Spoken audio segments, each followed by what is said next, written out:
तीसरे अध्याय का महात्म्य। श्री विष्णु जी ने कहा, हे लक्ष्मी, तुमने दूसरे अध्याय का महात्म्य सुना। अब मैं तीसरे अध्याय का महात्म्य सुनाता हूँ। एक ब्राह्मण नित्य ही खोटे कर्म, चोरी आदि किया करता था।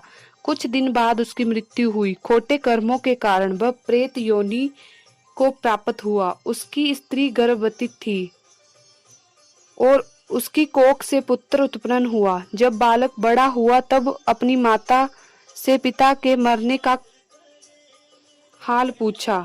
ब्राह्मणी ने सब कह सुनाया। मेरे पिता की नीच योनि है होगी, इससे उनके उद्धार के लिए गया जी जाएं, पिंडदान करूं, तिससे निश्चय ही पिता जी सद्गति को प्राप्त होंगे। ऐसा विचार कर बालक गया जी को चल दिया। बालक नित्य ही गीता का पाठ किया करता था। रास्ते में एक दिन पीपल के वृक्ष के नीचे बैठकर तीसरे अध्याय का पाठ किया। संयोग से उसका पिता भी प्रेत योनि को प्राप्त हो कर उसी पीपल पर निवास करता था।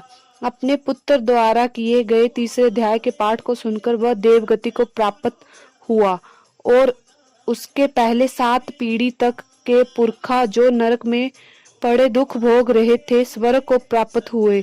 बालक अपने पुरखों को स्वर्ग को जाता हुआ देख प्रसन्नता को प्राप्त हुआ।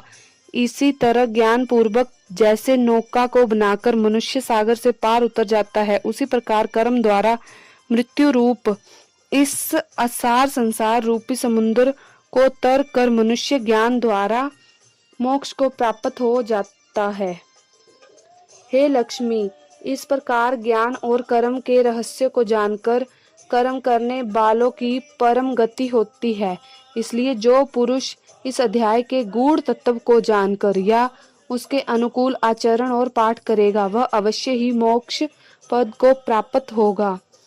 जय श्री कृष्ण महाराज।